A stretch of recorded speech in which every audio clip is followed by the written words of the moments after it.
I have spent the past month studying, contemplating, and practicing what it could look like to do a portrait drawing without line.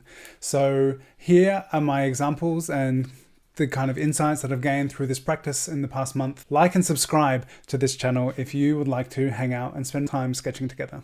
The entire month of May, in my daily portrait practice, I've been focused on drawing without line. So that was my topic, and that's the topic of today's tutorial.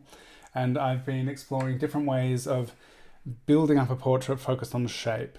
And all the way through, you'll be able to see things which can be defined as line, because a line is just a shape as well, isn't it?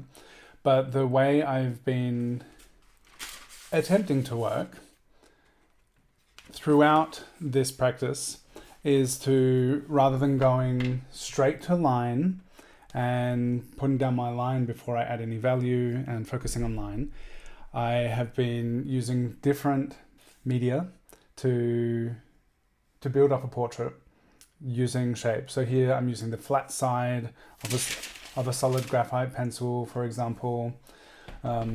Here I use the Posca marker to put down this big shape, and then I started working more into it. Here using a broad marker to build up the shapes. And I've been trying to push the idea of what can I do in a non-line focus way, especially in the initial approach. And something I've come to understand is I think this is a really great way to begin a portrait, focusing on the shapes rather than focusing on lines of particular features, because looking at shapes helps us put things in place and to see a relationship to each other which we wouldn't perhaps see. And here you can see it looks like this is like a classic drawing, right? And there is line in here. But the initial phase is really about building up the form, building up the image with a focus on the big shapes. And there's an interesting way of trying to build up these images without a keen definition, which is something that we have from line.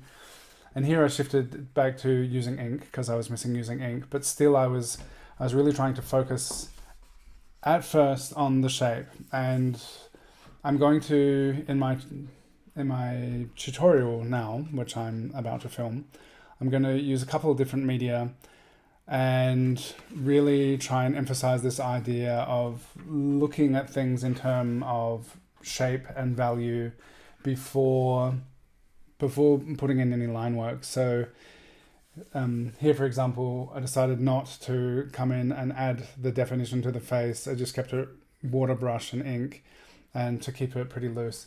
And what I'm hoping to convey in this practice is that there can be really interesting ways to build up a portrait without line. I actually filmed the next part of this video thinking it was going to be the introduction to my Patreon tutorial. So it may still be of interest to you, and if you would like to join the Patreon tutorial, then the link is in the description. I do these monthly tutorials that I really love being able to share with people and learn together. You'll find the link in the description of this video. Yesterday I hosted a Let's Face It drawing session where I used these crayons, and I feel like any blocky, chunky, broad edge, blunt drawing tool could be really good for experimenting with this kind of drawing. So when I use the oil pastels, I also use the big side. When I'm using the pencils, I'm using the blunt side, trying to get as big a form so that I'm moving away from this idea of line.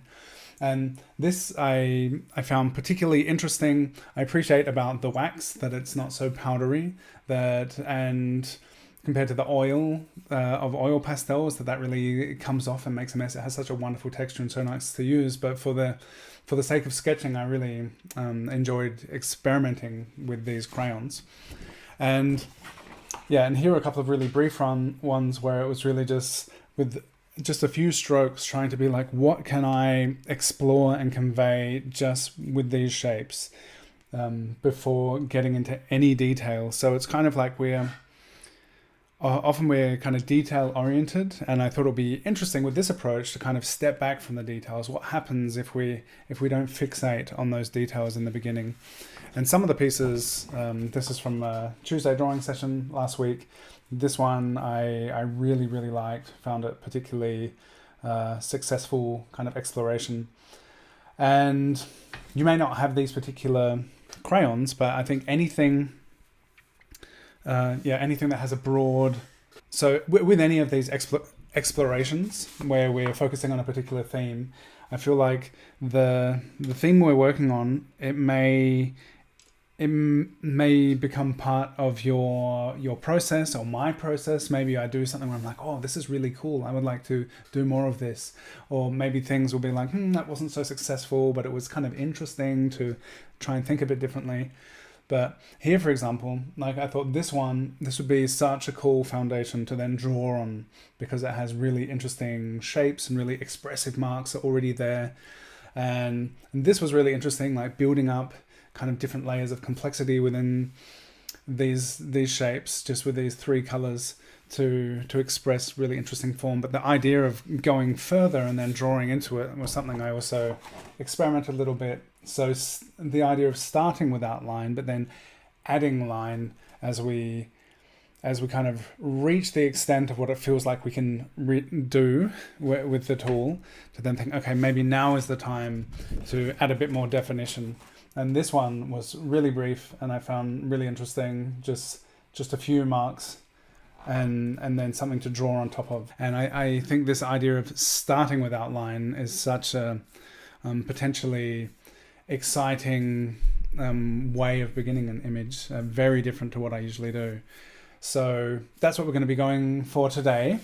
And you may not have these, but yeah, really any kind of blunt drawing tool is going to be useful. So graphite, pastels, also using a brush is a great way.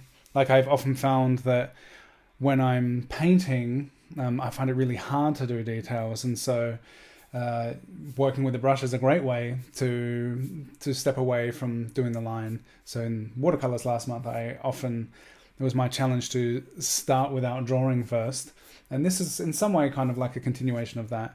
And I've found that some of the results have been really interesting, and some of them are just like steps along the way. So I invite you to sketch along and kind of open up to this idea of just doing things differently and seeing what it can teach us and what we can get out of it for potential future pieces that we make.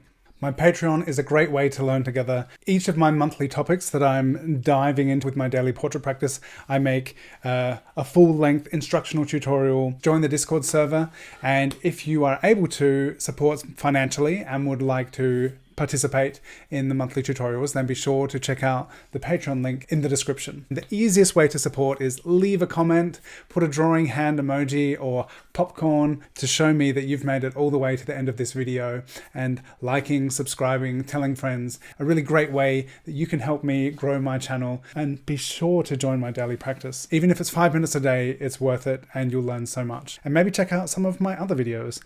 There are lots of videos to draw along with.